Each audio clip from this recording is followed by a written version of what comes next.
bom dia, boa tarde, boa noite para quem está nos assistindo agora ou para quem vai ver depois essa atividade. Antes de mais nada, hoje é dia 11 de dezembro de 2021.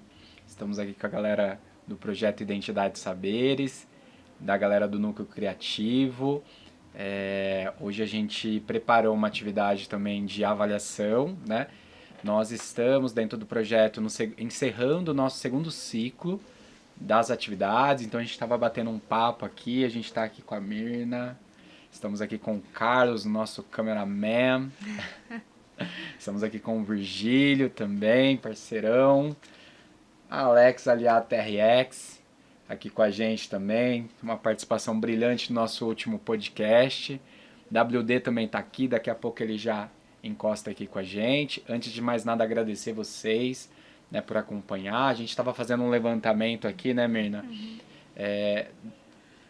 Na relação das atividades que a gente produziu, assim, até para a gente ter uma dimensão, porque às vezes a gente vai fazendo as ações e a gente não tem a dimensão, né, quando a gente olha para um todo, né, de quantas ações foram realizadas e o que também vai acontecer ainda diante do projeto. Então a gente fez alguns levantamentos aqui, a gente queria, antes de mais nada, até a gente vai passar daqui a pouco a bola para o Virgílio, que está cuidando aí um pouco desse momento da sistematização mesmo do guia prático, né?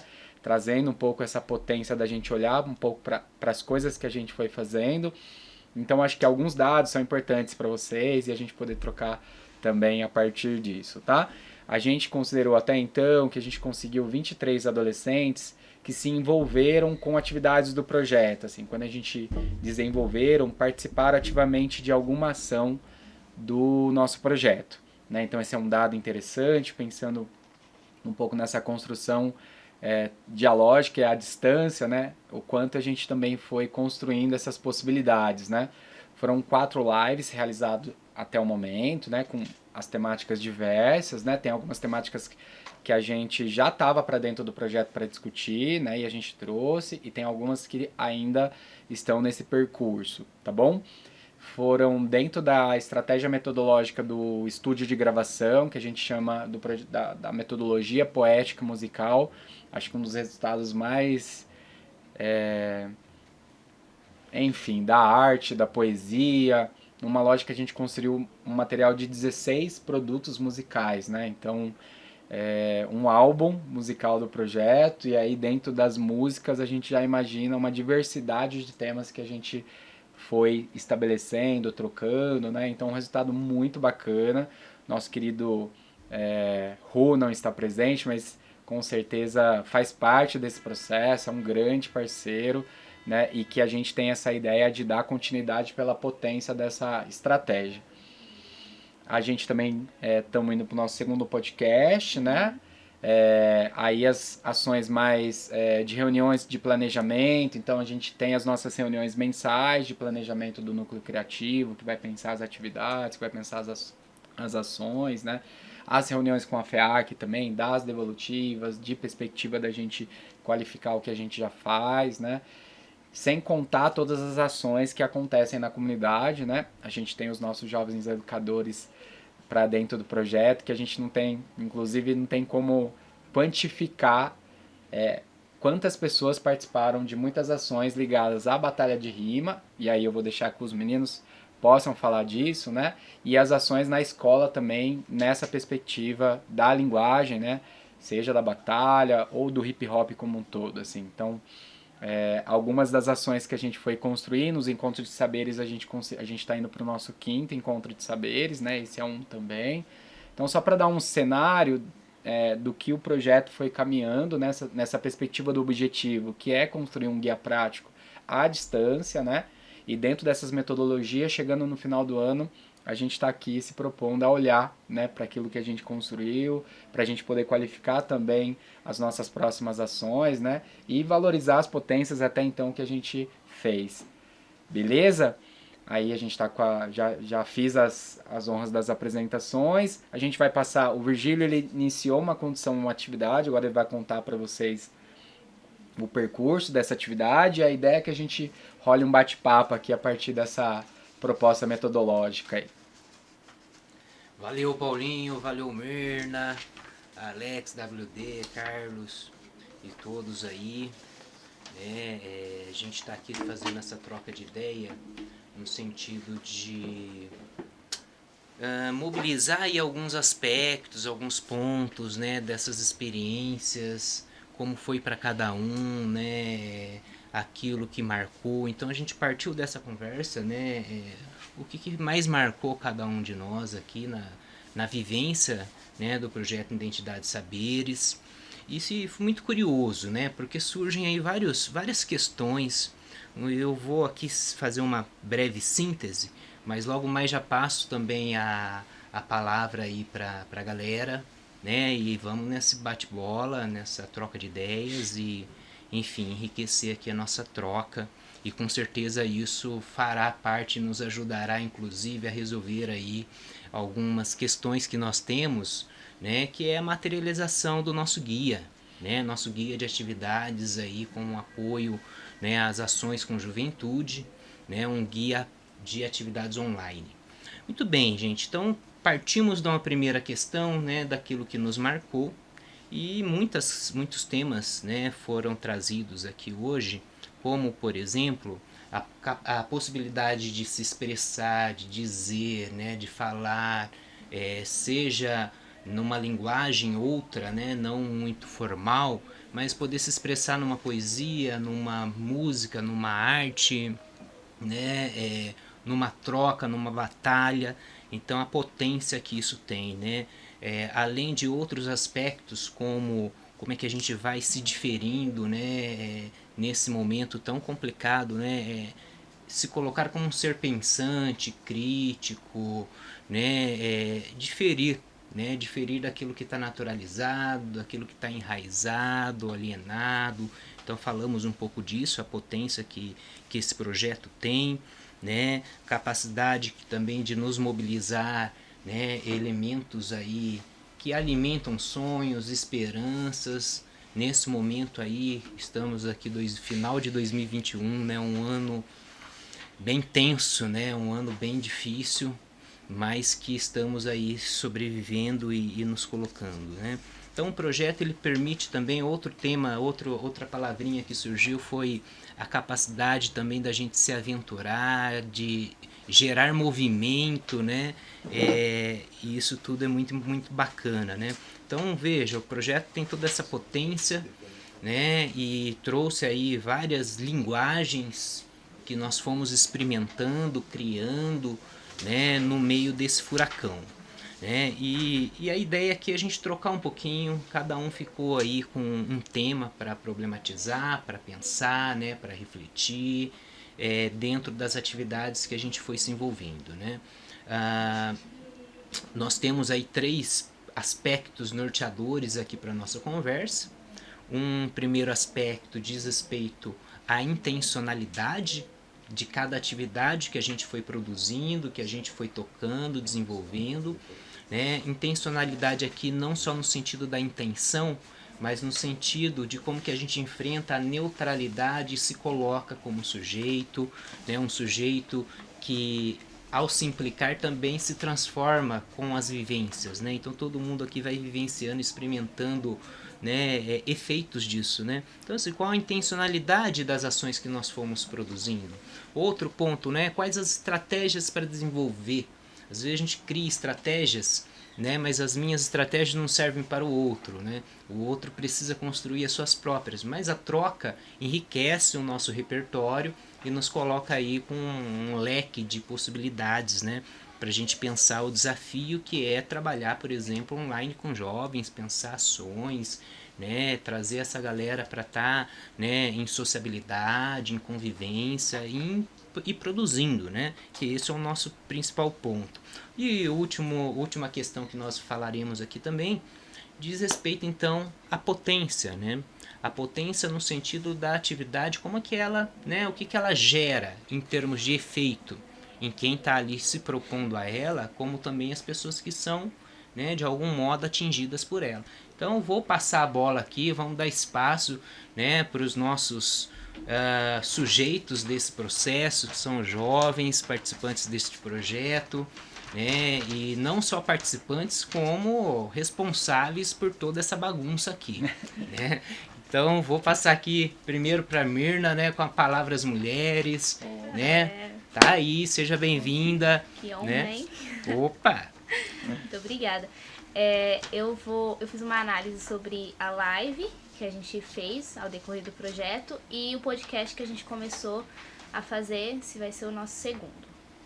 Então, sobre a intencionalidade que a live e o podcast tem. Na minha perspectiva, eu considero que eu participei da live e do podcast com convidados assim muito interessantes que falaram sobre temas que eu não tinha tanto poder de fala para falar. Então eu acabei aprendendo muito. Então a minha intenção sempre em participar foi aprender, entender como que funciona as diferentes realidades, tanto do tema LGBT quanto do tema da consciência negra, do tema do funk, da educação. Então sempre eu busquei captar coisas para minha vida a partir disso. Então as experiências que eles compartilharam, os convidados, né? Eu sempre estava muito atenta, curiosa para tentar entender. Então isso foi tipo como que eu posso falar? Um enriquecimento pro meu conhecimento pessoal, sabe? Me fez crescer como pessoa. Então, assim, a gente teve convidados muito legais que trouxeram uma realidade que eu não conhecia, que eu via através de outra visão. Eu tinha a minha própria visão e aí a gente conversando acabou trocando ideias e acabou vendo como que é a realidade do outro. E isso, assim, faz a gente crescer como pessoa, né? Então, pra mim foi muito bom essa experiência. E a metodologia que a gente utilizou para criar a live e o podcast é convidar participantes que queiram falar sobre o tema, que tenham propriedade para falar sobre aquilo, que vivenciam aquele tema. E a gente cria um roteiro simples, né? Não era um roteiro assim muito elaborado, não. É só para nortear o que a gente queria falar, quais os temas que a gente queria abordar. Mas ao longo da evolução da atividade, a gente foi vendo que às vezes a conversa toma um outro rumo muito melhor do que a gente esperava. Então, quando a gente conversa com pessoas que vivem aquela realidade, a gente vê que não era o que a gente estava esperando. A gente esperava falar sobre uma coisa. E a pessoa traz um outro assunto que é muito mais interessante do que aquilo. Então, assim, a gente cria um roteiro, mas só pra guiar mesmo. Porque no fim, a experiência que sai disso é muito melhor do que a gente estava esperando desde o início. E com isso, assim, os resultados que a gente espera é sempre que os jovens possam assistir. Então a gente sempre tenta divulgar, eu mesma tento divulgar para os meus amigos, para quem eu conheço, né, nas redes sociais, que tem um alcance muito grande de pessoas que às vezes você nem sabe que tá ali lendo, mas que lê e vai atrás e entra no canal, entra no link para assistir e você nem sabe a quem chegou isso. E às vezes planta aquela sementinha ali, aquela sementinha da curiosidade, do objetivo, de criar um objetivo para a pessoa ir atrás daquilo também. Ela vê que muitas vezes os meninos falando sobre o rap, eles podem ver que tipo o rap ele pode ter frutos e é só você ir atrás, nunca desistir. Então, assim, eu acho que o impacto que tem sobre os jovens essas atividades é muito bom, muito mais do que a gente pode mensurar, porque a gente está do lado de cá, então a gente não sabe o que está se passando do lado de lá de quem está assistindo e acaba que às vezes a pessoa precisava ouvir aquilo, precisava daquele tema, precisava que alguém falasse sobre aquilo para ver que não acontece só com ela ou que é um tema assim pertinente para todos e a pessoa acaba se sentindo mais acolhida. Então eu acho que o resultado disso foi muito positivo, dessas duas atividades e os feedbacks que eu tive, né, de quem assistiu, de quem me falou, que achou super legal. Eu tive amigos assim, que eu nem imaginava que estavam assistindo e vieram me falar que gostaram muito da live, principalmente da live da consciência negra, que trouxe um tema muito legal assim, pra gente abordar. Então, assim, o resultado foi muito ótimo, eu gostei bastante. Legal, Mirna. E me fala uma coisa, né? Vocês conversaram sobre o rap, conversaram sobre a consciência negra. Isso. Quais outros temas que vocês foram explorando aí nessas lives? Então, a gente teve um tema muito legal com a Carol MC, que ela canta funk. E ela tem ela tinha um trabalho, não sei se ainda tem, com as crianças do Dom Bosco. E lá ela fez uma atividade com as crianças, fizeram um clipe sobre funk, e a gente vê o quanto o funk tem um poder educativo também. O quanto ele pode ser aplicado dentro da educação, porque é a realidade que as crianças vivem. As crianças assim da periferia, da comunidade, têm mais contato com essa cultura. Elas não têm muito contato, por exemplo, com a música clássica. Entendeu? Então ela trouxe a realidade do funk para a educação e usou isso de uma forma muito positiva. Então foi um dos temas que eu achei muito legal também. E a gente falou sobre o tema LGBT, QI+, eu não sei direito a sigla, mas foi muito bom também. A gente trouxe o Edu, que é um transexual, e a Flavinha, né? E foi muito legal mesmo, assim, entender como que funcionam os processos, porque às vezes a gente não imagina como funciona o processo para quem é transexual. Processo de mudar de nome, de mudar de sexo no papel, nos documentos, a burocracia que é você ser aceito pela comunidade que sempre está acostumado com um gênero e aí você muda. Então foram temas muito ricos mesmo, que assim, a gente falou sobre diversas coisas dentro disso, entendeu? Foi muito bacana mesmo. Que é muito importante, né? Porque esses temas geralmente não são muito circulados, assim, né? Na juventude, né? Será que as escolas estão falando sobre isso? Tem outros espaços que estão falando sobre isso, né? O quanto que é importante ter lugares para se falar daquilo que não é dito, mas que pega, né? Porque todos esses temas, o que carrega de preconceito, de discriminação em torno disso, né?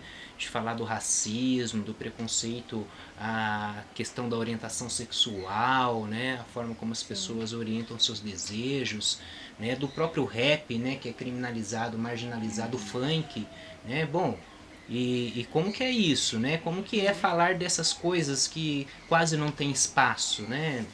Nos lugares. Então, assim, a gente se sente no poder, assim, de falar, sabe? De, tipo, de ter propriedade para falar sobre aquilo. E a gente vê que realmente falta muito conhecimento nas escolas. As pessoas não falam sobre isso, assim, em lugares que deveriam falar, que deveriam abordar os temas. E acaba virando um tabu, assim.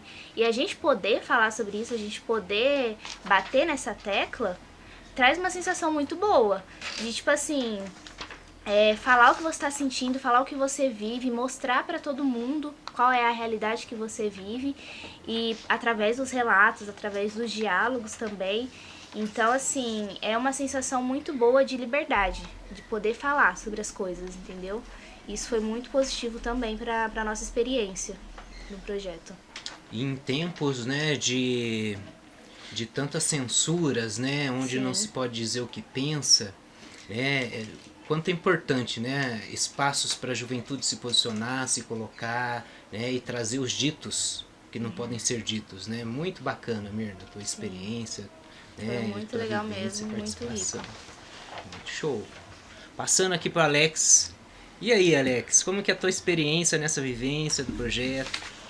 Bem, esse projeto proporcionou para mim a poesia, muito da poesia, eu poder fazer uma música, poder gravar e poder, que nem vocês estão falando, se expressar, poder falar algo que ninguém quer ouvir e obrigá-los a ouvir de uma outra forma. Então é algo que eu tive que construir, é algo que eu tive que montar. E a intenção de uma poesia pode ser várias. É uma forma de expressão, então ela pode ser um caso de libertação, ela pode ser um caso de protesto também. No meu caso é os dois, eu utilizo ela para os dois meios, para protestar contra algo que eu não gosto, algo que eu quero uma mudança, algo que eu não vejo justiça, e também para me libertar de muitas coisas que já me aconteceram, de coisas que acontecem, como desabafo, como muitos amigos meus também utilizam como uma forma de desabafo. E é algo que vai de cada pessoa, a pessoa escolhe o jeito que ela vai utilizar, ela escolhe como é que ela vai falar, o que ela pensa e o que ela faz. E aí vem da gente fazer uma poesia, poder expressar e depois poder analisar e entender por meio da música, dos ritmos. Assim como no rap, que é algo que entrou na minha vida há pouco tempo e me ajudou a fazer essas poesias e pôde me ajudar a me expressar de certa forma. E como que é isso, assim, essa construção da poesia, né? Você chega lá, senta na tua casa, põe uma música, como que você cria essa ambiência, assim, para produzir a música, a poesia, e depois musicá-la? Bem, no meu caso, eu ainda estou um pouco demorado, mas as minhas poesias, o que eu faço, eu geralmente eu canalizo meus sentimentos e coloco na música. Então, se eu tô triste, se eu tô nervoso, a minha letra vai ser nervosa e vai ser triste. Eu vou puxar algo e vou puxar um protesto de acordo com a minha emoção no momento. Então, eu não tenho um momento muito específico, eu escrevo em praticamente qualquer lugar. Tudo que o que eu uso para escrever é um caderno, caneta, geralmente um fone. Se não tem um fone, eu ouço o ritmo. Quando eu estou escrevendo em um lugar muito onde eu não posso ouvir muita coisa, eu escuto o ritmo, tiro a música e escrevo com a música rodando na minha cabeça. E assim a letra vai saindo. Eu vou me expressando e ela vai se consolidando. E não é algo muito difícil, porque é só você ter as oportunidades de poder montar a estrutura da música, poder usar as palavras certas, poder dar sentido e ter uma ajudinha, uma oportunidade de gravar, assim como eu já tive, e poder ter o seu arquivo lá de música com as suas expressões. E é algo muito libertador, porque quando se termina isso, geralmente você não se reconhece. Então, tem muitas músicas que eu já gravei que eu cantei. Eu canalizei toda a minha raiva do momento na música, cantei e depois eu fui ouvir. Quando eu ouvi, eu não me reconhecia. Eu não sabia, não parecia que era eu. Parecia que era outra pessoa que eu tinha ido lá, tinha cantado, gravado e aí eu tava ouvindo esse cara. Então, é algo que modifica muito, é algo que dá uma liberdade também, porque você fala algo que ninguém quer ouvir. Com a caneta, com o lápis, você pode escrever o que você quiser que ninguém vai te julgar, a não ser que ela leia a sua letra. Mas daí você foi lá, fez, escreveu e gravou, ela não tem o que falar na hora. Ela pode pensar, ela pode fazer o que quiser, mas ninguém pode calar você. Aí é uma forma de expressão que eu acho muito poderosa. É algo que pode ajudar muitas coisas e acarretar muitas coisas boas também. Eu queria aproveitar esse momento aqui que o nosso querido Alex está aqui, né? Porque a gente se surpreende, assim, né? Eu acho que as estratégias do projeto, né? Todas com muita surpresa, assim, né? Da potência, da construção, né? E ao mesmo tempo é uma fala tão tranquila, tão de boa, no sentido até da simplicidade, mas é de uma produção tremenda. Então, assim, não é só a letra, é que virou clipe, é os meninos que estão conduzindo batalha de rima na quebrada. Então, assim, a dimensão desde da individualidade, ela passa por uma perspectiva coletiva sem, né? A gente vai olhando isso. Inclusive hoje tem, né, Alex? Vai estar no processo lá da condução. WD vai fazer um outro corre, vai deixar alguém na missão também junto aí, mas daqui a pouco WD também. Mas eu fiquei meio curioso também um pouco pra a construção do clipe, como é que foi essa construção e como é que tá sendo conduzir as batalhas lá na quebrada de vocês. Bem, a construção dos clipes, geralmente a gente vê que um audiovisual, a gente tem como proposta poder fazer uma intervenção e meio que a pessoa possa ver um vídeo e não só escutar só a música, mas ver o vídeo. Aí tem gente que gosta de fazer um vídeo mais simples, tem gente que gosta de colocar uma história e tem gente que explica a letra no vídeo. Então, tipo, você conta uma história sem som nenhum e a pessoa entende o que tá acontecendo, entende o que tá falando. Assim como a música que eu produzi com a ajuda desse projeto, que foi o Plano de Extermínio, que é onde eu prezo e eu falo que, tipo, a gente tá num plano de extermínio intensivo onde a gente não tem praticamente paz. E se você dá o pé, você acaba indo para esse mundo. E se você não dá o pé, você é seguido, perseguido e não tem paz. E sempre tenta ser puxado para esse mundo. E nesse caso, eu consegui fazer eu e meu parceiro, a gente conseguiu fazer com que o clipe explicasse, porque a história é de que vingança não vale a pena e que a gente, vamos dizer, não adianta você ir atrás de algo quando a pessoa já tá errada, tipo, o que adianta é você fazer o seu, porque senão você teria o mesmo fim do que acarretou. Que nem no clipe eu sumi, aí logo em seguida foram atrás de saber o que aconteceu comigo e a pessoa que foi atrás de saber o que aconteceu comigo também sumiu. Ou seja, não adiantou de nada, eu vou continuar desaparecido e ninguém vai saber o que aconteceu.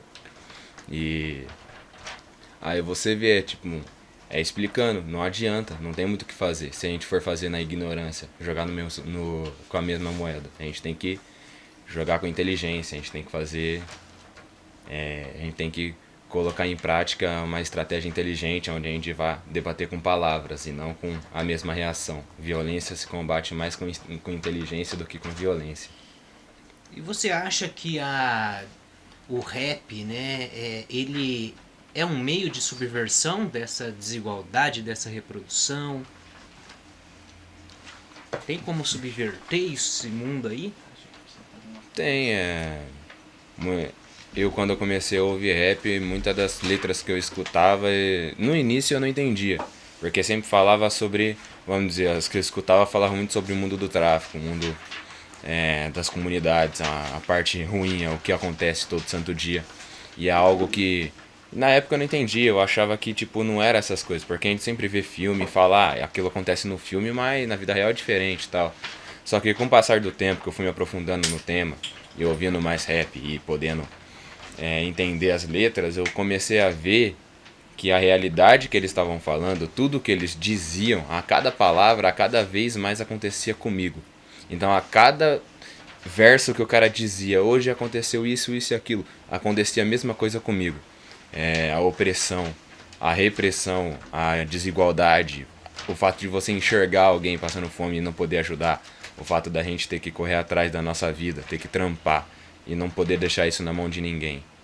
E é algo que o rap ele traz pra gente poder ter uma visão e poder melhorar. Como forma de protesto, ele protesta, a gente escuta e a ideia é que a gente melhore. Se o cara fala sobre o mundo do crime, ele fala que não vale a pena, é pra gente não entrar nesse mundo, não entrar nesse vício. Porque é algo que não vale a pena, como ele diz. E é algo que a gente tem que pensar e escutar mais, aprender a escutar a letra e poder filtrar o que ela diz e pegar como visão pra vida. É algo que nos encaminha. Que show, né? É melhor falar do que calar, né? Isso aí. E chegando junto aí com a gente, o WD, chega na roda. E aí, da tua experiência nesse projeto, nessa construção, o que você tem a nos dizer? Então, na construção dos clipes audiovisual, a gente tem mobilizado umas molecadas lá na Quebrada pra estar com nós, alguns amigos nossos, alguns não são amigos nossos, são conhecidos, alguns só querem participar das atividades. E a gente faz essas ações audiovisuais, que acabam englobando muito mais, acabam englobando, por exemplo, uma oficina teatral, onde a gente coloca a molecada pra atuar, fala como se faz, ou até, voltando no audiovisual, como dirigir uma cena, como escrever um roteiro, como ser assistente de elenco, direção de elenco, produção. E as molecadas vai e faz, gosta, às vezes se interessa e procura alguma coisa a mais para continuar seguindo com essas atividades, que infelizmente não tem com frequência na quebrada, ou para quem vem da quebrada. E o clipe foi uma ideia mais do Alex, assim que ele escreveu a letra, me falou. E eu abracei, põe na bala e nós gravou o clipe, bem simples. Fizemos um roteirinho, uma história, mobilizamos uma molecada. E acho que é só uma das peças que a gente está construindo junto com a Batalha, que já se tornou um encontro de jovens, onde os jovens se conhecem, trocam ideia, ver o que pode estar sendo melhor para fazer, né, de ações assim, cada quebrada que eles vêm, cada um vem de lugar de Campinas, alguns vêm do DIC, alguns vêm do Bassoli, alguns vêm do Campo Grande, alguns vêm do CDHU, alguns vêm até ali da região mais do centro, que tem mais dinheiro. Todo mundo troca ideia, se dá bem, e depois dessa mobilização lá no Nobre, cada um desenvolve uma mobilização na sua quebrada individual. Algumas são mais amplas, algumas são menores, e os jovens estão voltando o tempo livre deles a esse tipo de coisa, né? Estão se tornando grandes modelos de potência, estão aprendendo sobre a construção de evento, a organização de um evento, a organização de uma ação sociocomunitária, estão participando mais de ações sociais, né? Que na pandemia deu uma brecada muito grande, muitos jovens pararam de estar presentes nesses espaços. A gente com a Batalha da Arena conseguiu voltar a incluir só um pouquinho mesmo, cada um ali dentro, de cada espaço que tinha saído, alguns que nunca tiveram dentro. E acho que é isso mesmo. E a estratégia que nós cria é, a gente tem um grupo no WhatsApp, tem todos os jovens que participam, participantes, os que só assistem, os que às vezes ajudam, os patrocinadores. E a gente vai disparando as atividades, né, as ações maiores, mensais, mais amplas. E os jovens, a partir dali, com as ações mais pequenas, semanais, eles mesmo com a própria autonomia deles desenvolvem essas ações e disparam também, mas não com uma antecedência tão grande que nem a gente. E muita gente está gostando da batalha, está sendo da hora. Além da batalha, está tendo ações de grafite também, tudo que envolve o hip hop, está dentro da cultura. E acho que é isso mesmo, está sendo da hora e vai continuar. Legal. E para quem não está muito avisado da batalha, o que é a batalha? A batalha é uma ideia que eu e o Caio tivemos aí no meio da pandemia, quando não tinha mais nenhuma ação de rap, nenhuma ação sociocomunitária acontecendo nas comunidades. Ele chegou em mim e falou: vamos fazer uma batalha de rima, que é dois MCs se confrontam e tem uma torcida, é que nem um jogo de futebol. Tem dois times e tem uma torcida. E lá é a mesma coisa, a torcida grita e a torcida que gritar mais, o MC ganha. São vários MCs, hoje mesmo na ação que vai ter hoje lá, vão ter 40 MCs. Então vai ser um número bem grande de gente que a gente conseguiu concentrar. E essa é a batalha. Mas acho que além da batalha, já está se tornando mais um encontro de jovens mesmo. Que a batalha é só uma desculpa pra gente se encontrar, trocar ideia, conversar. Tem quem bebe, tem quem não bebe, troca ideia. Tem jovens que vão lá só para apresentar uma música, né? Ou qualquer tipo de arte que eles desenvolvem. E acho que é isso mesmo, mano. Muito interessante, né? Porque acaba trazendo aí muita gente, jovens que estão muito desconectados, e esse momento aqui né, que a gente viveu de escola fechada, né, de muita redução de espaços de encontros, né, de aglomeração. Como é que é isso, né? Parece que aí o rap, ele provoca essa potência do encontro, né? E o que vocês produzem nesses encontros, além do rap e da batalha, né? O que gera lá dentro desses espaços? Acho que as ideias que a gente troca, né? E acaba desenvolvendo. Por exemplo, teve um mano que teve umas moleques que já chegou grafitando tudo lá, tal, sem pedir pra ninguém. E nós viu e nossa atitude foi chegar e falar: mano, vocês não vai grafitar aqui não, aqui o murinho sem avisar ninguém, mas vocês vai grafitar aquele muro gigante ali que tem ali atrás, avisando nós. Nós foi lá e grafitou. Então isso é um tipo de ação. Que potencializou, né? Potencializar, essa é a palavra mesmo, para outras atividades, algumas que são do hip hop, outras que não são do hip hop, teatrais, audiovisuais, sociais, sociocomunitárias. Muito show, muito show. E agora, como que é pra vocês essa vivência, né? Porque vocês também, assim, não tem nada de neutralidade, né? Vocês precisam estar inteiro nesse processo aí, né? Assim, vocês se envolvem, né? Tira o sono, gera trabalho. Como que é organizar uma batalha dessa? Dá trabalho? Dá trabalho. A gente tem essas estratégias, né, do grupo do WhatsApp. A gente não se reúne presencialmente, nunca nos reunimos presencialmente para organizar algum bagulho. Sempre põe no WhatsApp, a gente divide as demandas quando dá. Às vezes sobrecarrega um ou outro. Às vezes um não consegue estar presente para trocar ideia, para avisar, para ajudar. Às vezes um tem muita ideia e acaba passando e gera uma demanda grande. Mas no final sempre dá tudo certo.